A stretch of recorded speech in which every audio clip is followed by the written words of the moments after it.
Police arrest convoy protesters at New Zealand's parliament. Police on Thursday began arresting some protesters who have been camped out on Parliament's grounds as a convoy protest against coronavirus mandates entered its third day. Wellington, New Zealand police on Thursday began arresting some of the protesters who have been camped out on Parliament's grounds as a convoy protest against coronavirus mandates entered its third day. The arrests came after Parliament Speaker Trevor Mallard took the rare step of closing the grounds. Police called in more than 100 extra officers from other parts of the country. Still, police seemed prepared to wait it out as officers formed a line and ordered people to leave but didn't advance on them, arresting mainly those who appeared to be unruly.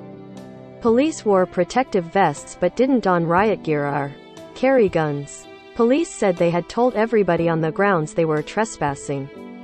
Police have appealed repeatedly to protesters to leave the grounds and have begun evicting people from the precinct, said Superintendent Corey Parnell, the Wellington District Commander. While police acknowledge people's right to protest, this needs to be conducted in a way that does not unfairly impact on the wider public.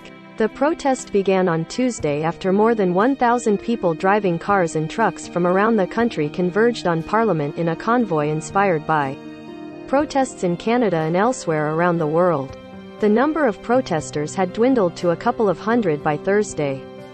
Some of the protesters' vehicles remained parked in the middle of streets around Parliament, forcing some street closures. The National Library and many cafes and bars in the area decided to close their doors while the protest played. Parliament's grounds are often the site of peaceful protests, although mass campouts are unusual. Typically at least some politicians will come out to listen to the concerns of protesters, but politicians reconvening at Parliament after a summer break appeared to be in rare unison by not acknowledging the protesters, who Prime Minister Jacinda Ardern said weren't representative of New Zealanders. Among the protesters' grievances is the requirement in New Zealand that certain workers get vaccinated against COVID-19, including teachers, doctors, nurses, police and military personnel. Many protesters also oppose mask mandates, such as those in stores and among children over about age 8 in classrooms, and champion the ideal of more freedom. New Zealand was spared the worst of the pandemic after it closed its borders and implemented strict lockdowns, limiting the spread of the virus.